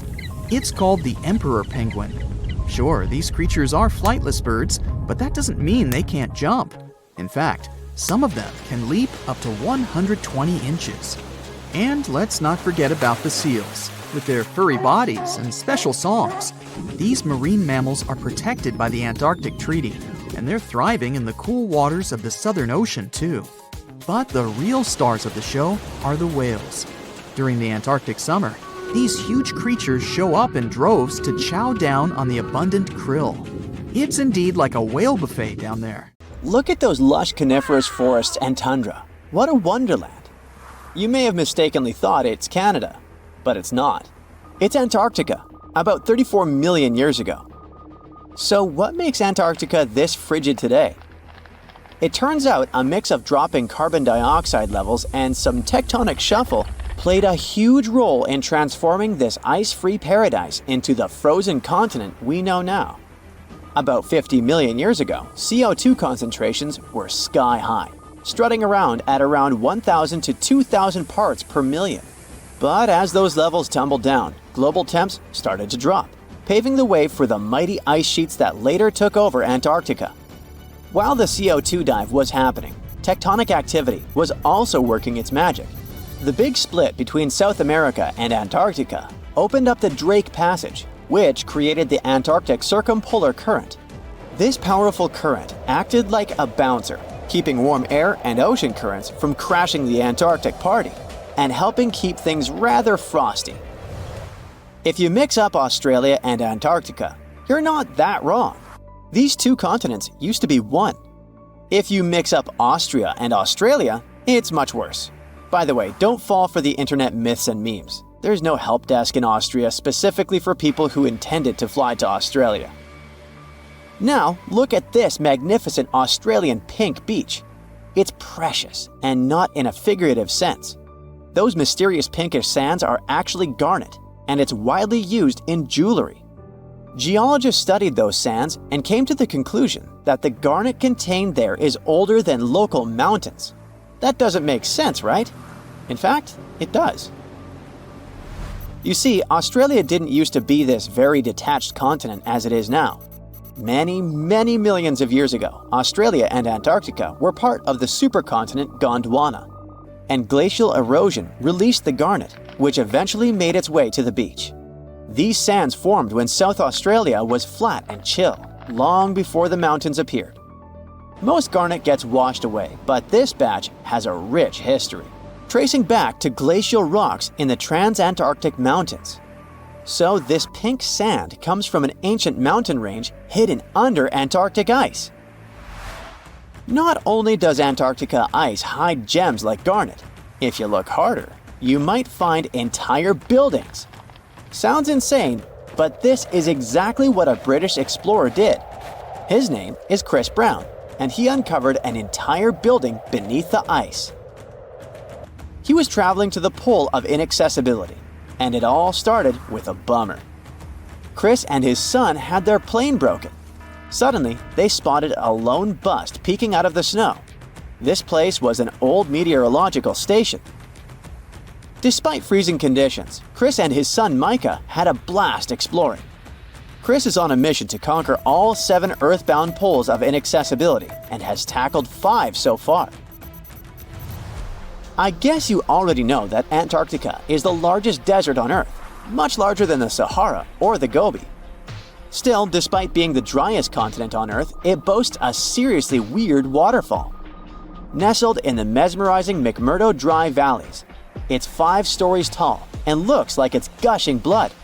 It's even called Blood Falls. It may look outlandish and even frightening, but its nature can be easily explained. The water that creates this crimson cascade was once a salty lake, but over time, it became sealed off from the outside world when glaciers formed on top of it. Now, this ancient water hanging out 1,300 feet below the surface has cranked up its salt levels to 3 times saltier than the ocean.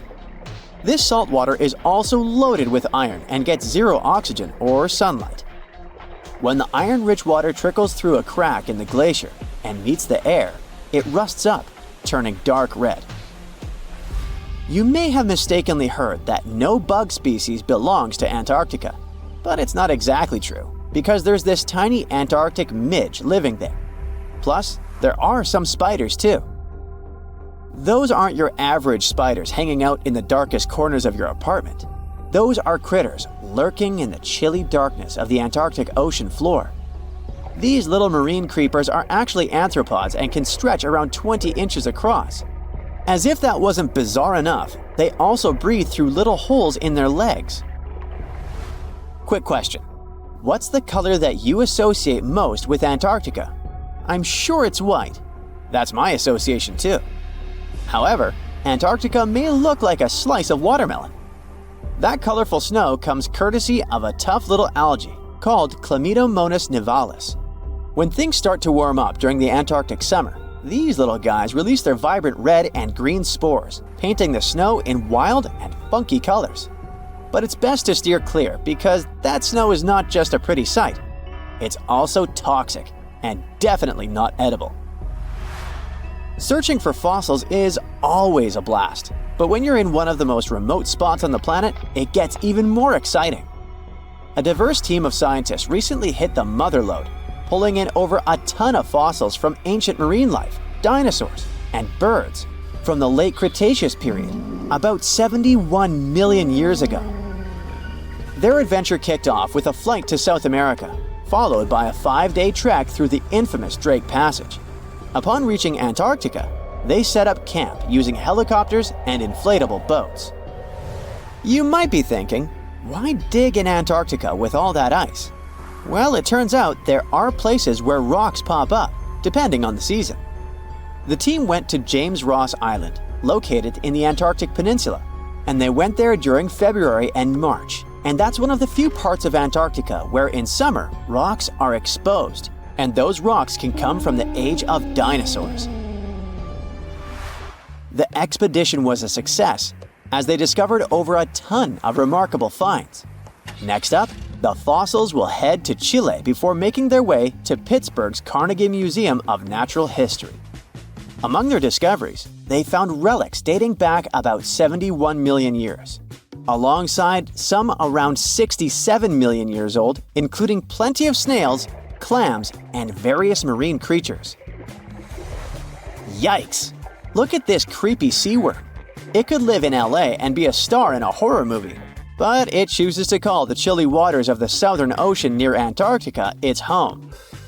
These worms can grow up to 8 inches long and 4 inches wide, but don't let their spooky exterior trick you. Research suggests they might actually be superheroes in disguise, playing a vital role in keeping ecosystems buzzing. Now, see that head? It's not really a head, it's just a retractable throat that helps this toothy creature chow down on its meals. Antarctica has many creepy critters to offer. Let me introduce you to the Antarctic strawberry feather star. It's not like Patrick from SpongeBob though. It's more like a deep-sea creature straight out of a horror movie.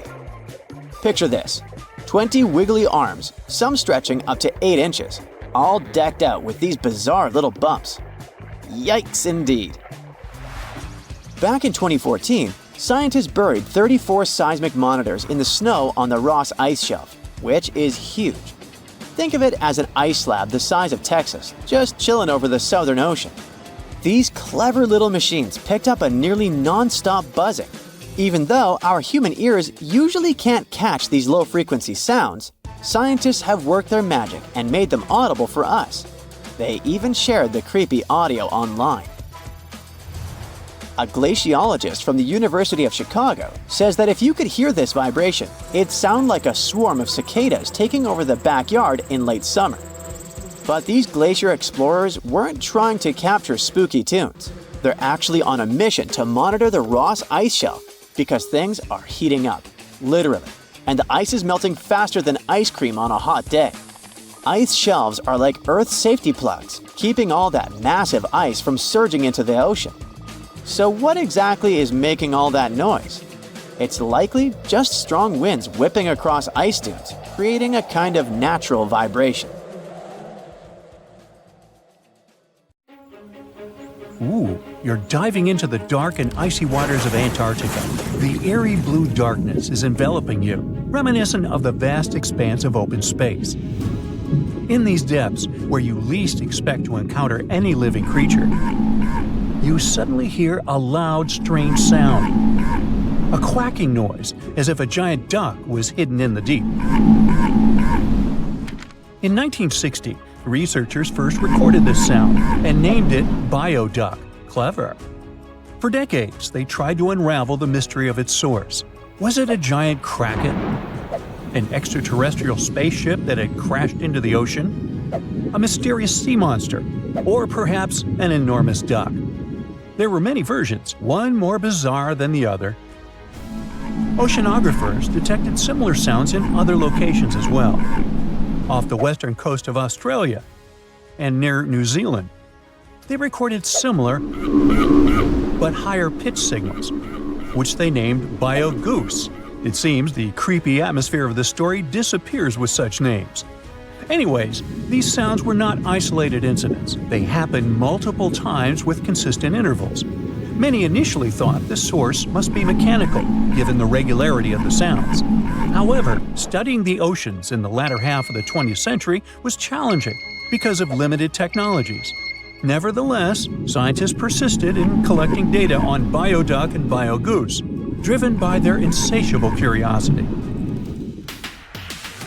As more data accumulated, so did the theories. But scientists eventually uncovered the mystery. Bioduck turned out to be a form of communication with a biological origin. When researchers analyzed the repeating sounds, they noticed that the signals never overlapped. One source would speak while the others remained silent, suggesting a form of communication. The question remained, which ocean creature possessed such an extraordinary method of communicating through varied frequency sounds? The answer, as many have guessed, is whales. Scientists compared the bioduck sound from Antarctica with the calls of minke whales and found striking similarities. The biogoose sounds from the waters off Australia and New Zealand likely belong to other species or very young minke whales. This discovery, however, only deepened the mystery. What purpose did these sounds serve? Were the whales discussing their dinner plans, laughing at the humans recording their voices, or perhaps sharing deep insights about the universe? The possibilities were endless, but the most astonishing revelation was that humans might one day learn to communicate with these magnificent creatures. Communicating with whales is no longer a far-fetched idea. Scientists from the University of California have already established contact with a humpback whale named Twain. In a groundbreaking experiment, researchers conducted a 20-minute conversation with the marine mammal. Here's how they did it. The specialists went on a marine expedition to the coast of Alaska, where they recorded the sounds of a group of humpback whales. Then they played these sounds through speakers, sending the signals back into the ocean. The recorded sounds resembled a greeting, like, "Hey, what's up?" but in the whale language. These greetings are used by whales to call each other or indicate their location. Now, soon after sending the signals, the researchers received a response. Twain approached the boat, circled it, and replied with a "hey" of its own. This marked the beginning of the first ever human-whale conversation. For 20 minutes, the scientists sent 36 signals to Twain, and each time the whale responded. Moreover, it waited for time intervals before answering. That is, the team received a response from the whale, waited 10 seconds, and turned on the sound again. Researchers then waited 10 seconds and answered. It seems that Twain was a very delicate interlocutor. Maybe it was a gentleman in the whale world, who knows? Or maybe it was simply intrigued by the unusual interaction. The signals used in this communication belonged to a group of whales that included Twain. It's likely that the researchers had recorded Twain's own sounds and used them to communicate with it. In a sense, Twain was conversing with itself. Now let's continue our journey and venture into the deepest oceanic trench on Earth, the Mariana Trench. A quick reminder, the Mariana Trench is a colossal chasm in the ocean floor, stretching over 1,500 miles south of Japan and reaching a depth of nearly 36,000 feet at its deepest point. To put that into perspective, the height of the Burj Khalifa, the world's tallest building, is like 1/10 of the Mariana Trench's depth. Now imagine this. In this deep, dark abyss, scientists recorded a strange sound.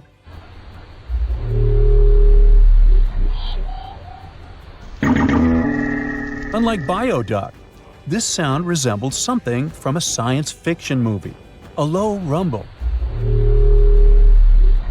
followed by a metallic ping, reminiscent of the sounds made by spaceships in sci-fi movies. Researchers named this mysterious phenomenon biotwang noises. Scientists first detected this strange sound in 2014 during an acoustic survey of the Mariana Trench, and they quickly identified its source: whales, specifically Bride's whales. Using artificial intelligence, researchers analyzed around 200,000 hours of audio recordings from the ocean and found matches with a group of bride's whales. Like other animals, these whales use sounds as a form of communication. Now, did you know what else was found at the bottom of the Mariana Trench? A plastic bottle. It's unlikely it was done by a kraken or a whale or some type of monster. Everything is simpler here. The bottle ended up there because of a human. But that's a topic for another video. Okay, let's deal with one more sound. No whales this time, just a mysterious sound in the loneliest place on Earth. This place is called Point Nemo, and that's why it's so lonely. Located in the South Pacific Ocean, Point Nemo is the most remote spot from any land. The nearest island is 1,450 nautical miles away. It's about the same long distance from land in all other directions. Moreover, here, there's almost no marine life, since few water currents reach this spot, and therefore few nutrients are supplied. In a sense, it's a water desert. And so, in 1997, oceanographers recorded a very strange and frightening sound coming from the depths in the area of Point Nemo.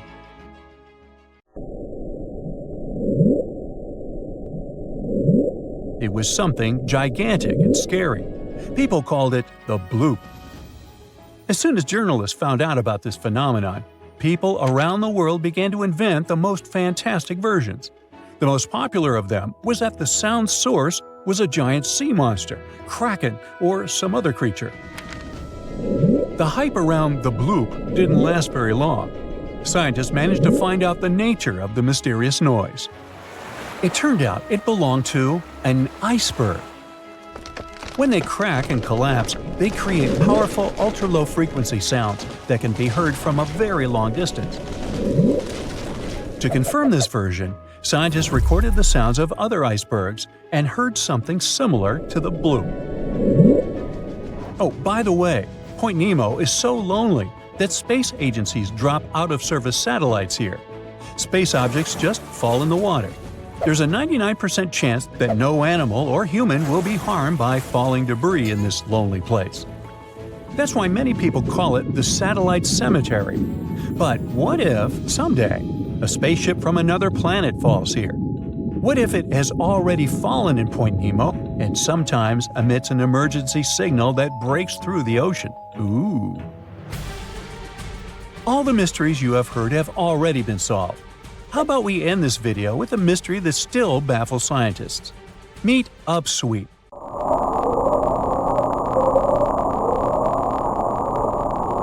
One of the most mysterious sounds ever recorded in the ocean.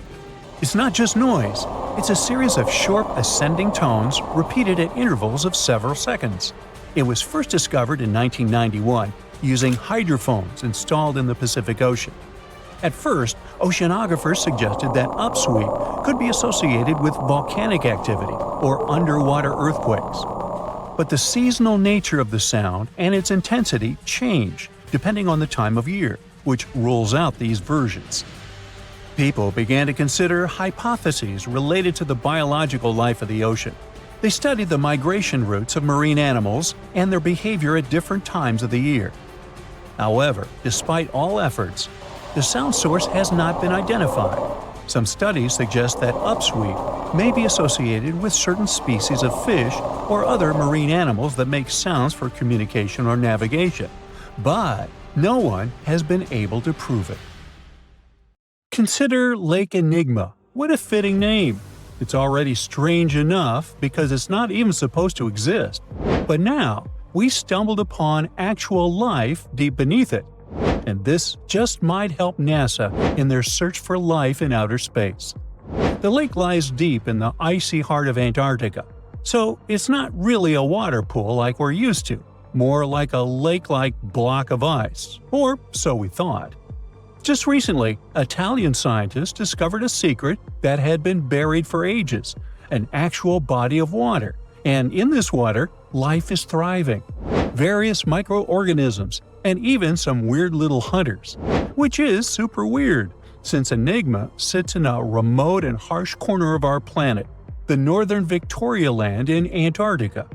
The entire South Pole is cold, but in this place, temperatures can plummet to a horrifying -41 degrees Fahrenheit, though on average it's around 7. Brr, chilly. Like we said, this lake shouldn't even be there at all. Antarctica is technically the largest desert on Earth, even though it's covered in snow, because it's super dry.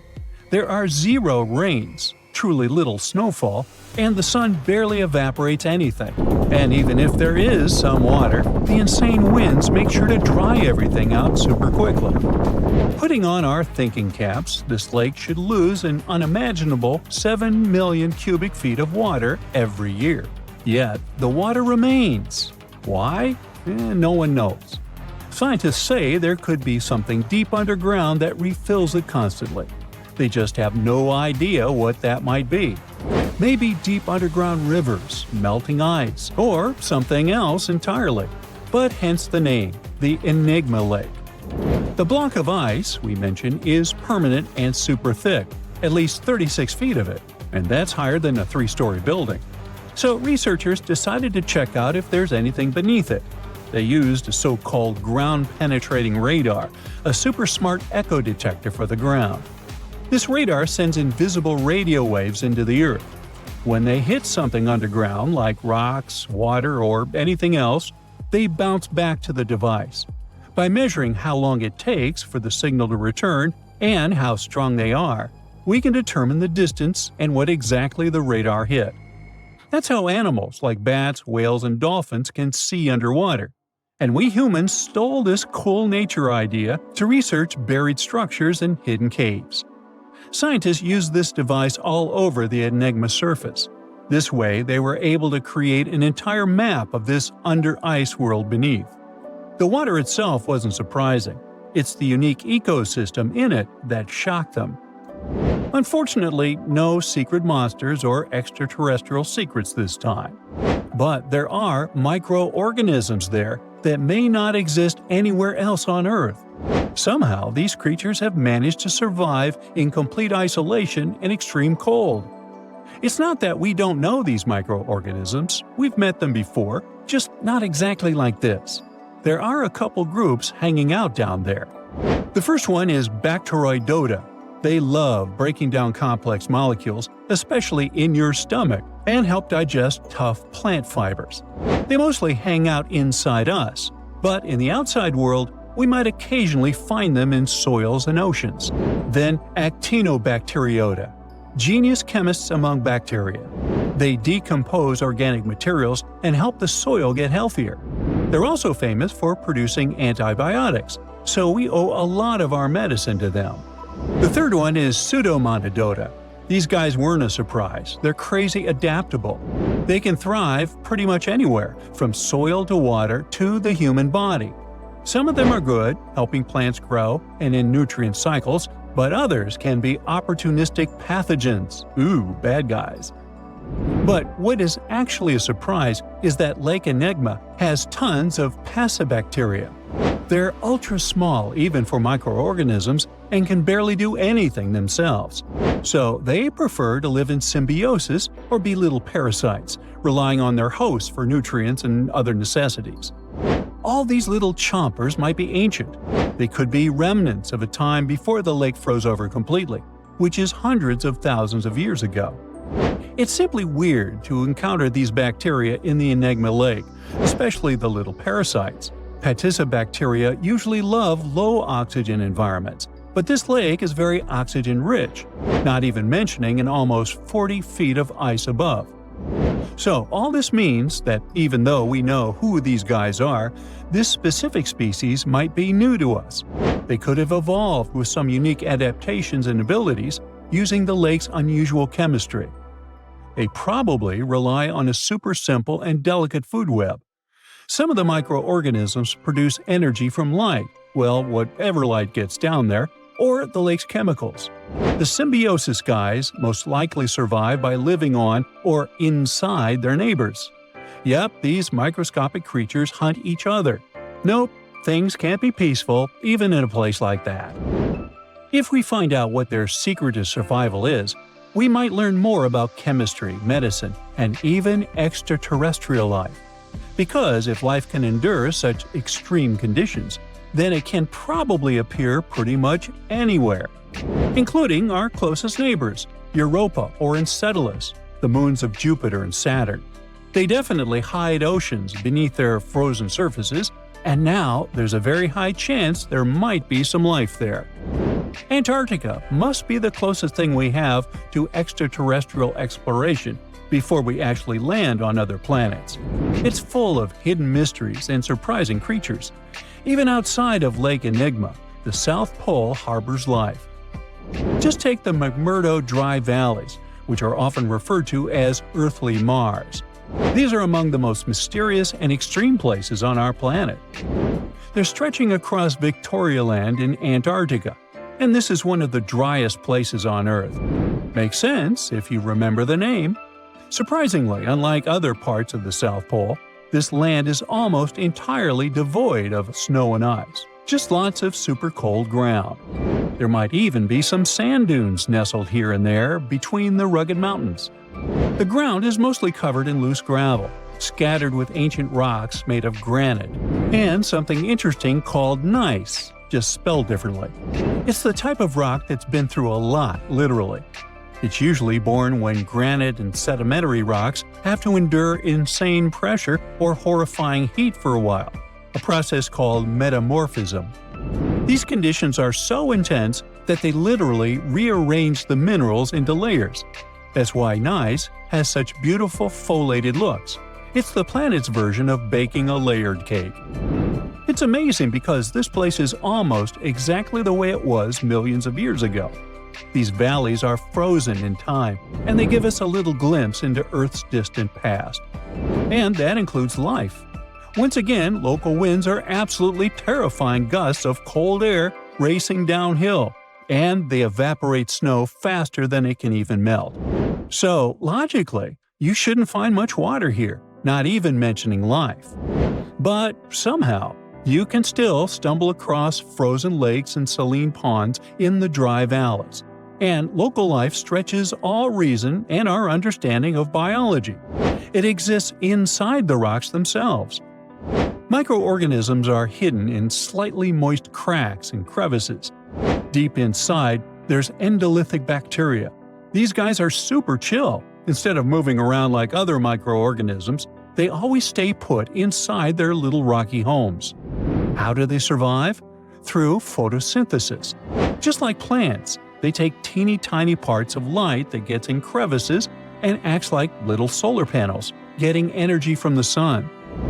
Meanwhile, in another place, beneath the Taylor Glacier, there's bacteria that literally doesn't eat anything. Not comfort, not sunlight, not even oxygen. These guys rely on a diet of dusty rocks and sulfur to fuel their weird metabolisms. By breaking down sulfur and iron, they get energy to sustain themselves.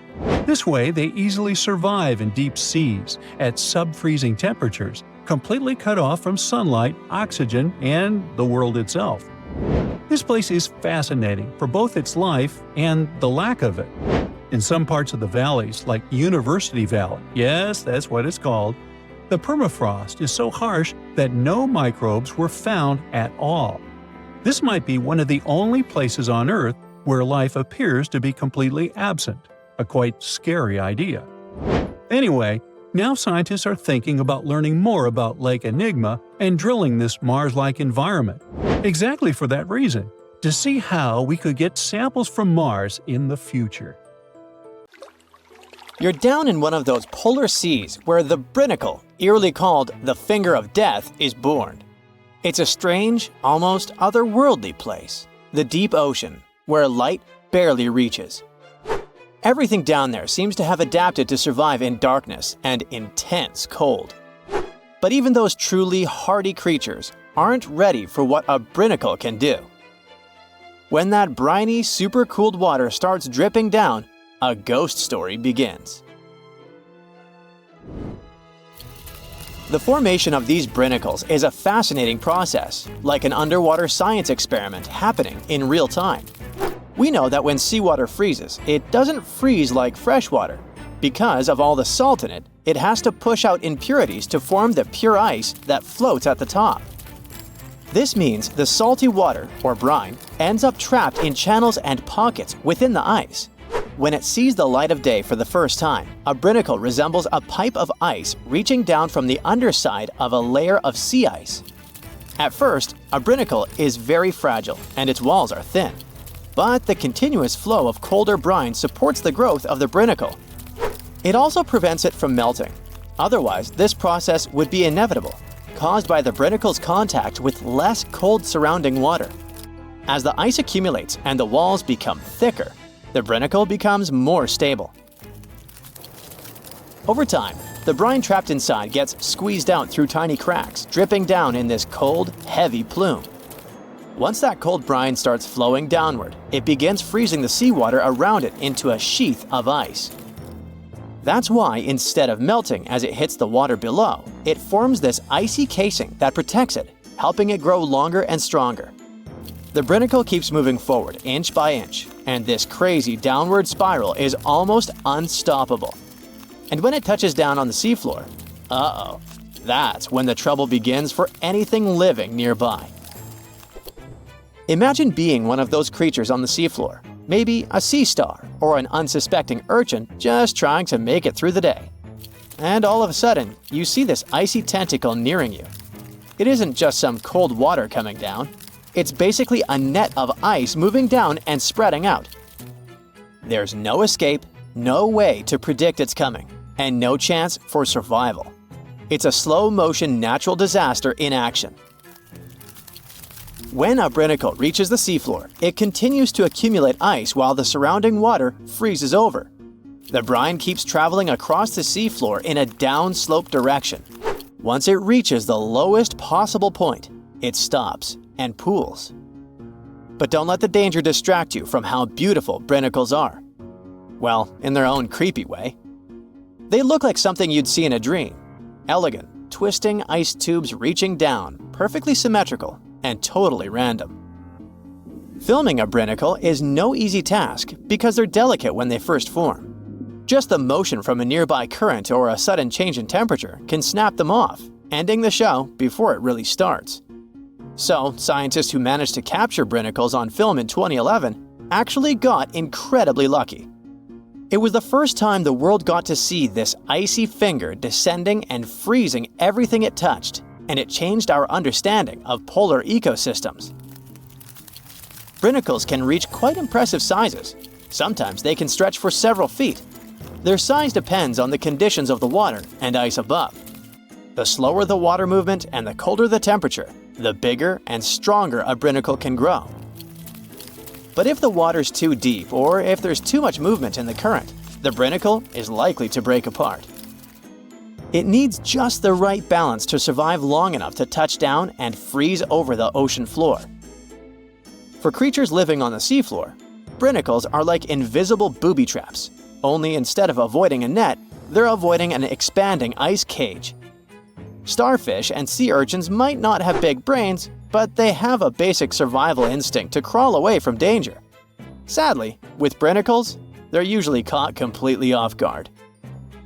One second they're minding their own business, the next, an icy sheet is closing in around them, trapping them where they are and freezing them almost instantly. It's hard not to feel sympathy for these creatures, right? You watch footage of a brinicle in action and you see a starfish just stopping.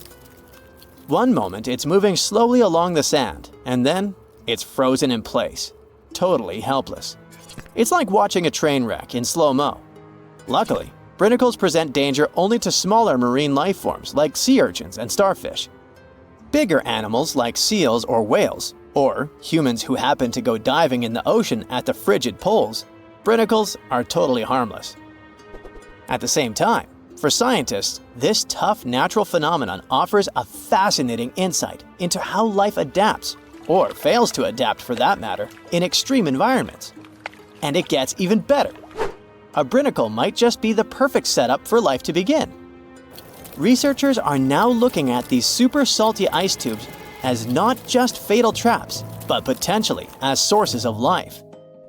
This theory isn't just science fiction, it's rooted in actual research. Here's how it goes. The brine channels in sea ice are full of tiny, confined spaces. Those are exactly the kind of places where chemicals can get trapped, concentrated, and start interacting in interesting ways. It's like setting up a mini-lab where the building blocks of life can come together and create something new. Scientists think this process of salt rejection in sea ice could have actually helped the first bits of life appear. Some researchers even think that this process might be happening right now on icy moons like Europa, Ganymede, or Enceladus, where there might have been frozen seas beneath thick ice layers. Just imagine it, brinicles forming in other worlds of our solar system, laying down the foundations for extraterrestrial life, and all thanks to the same icy process that creates these fingers of death here on Earth. One way scientists describe brinicles is by comparing them to chemical gardens.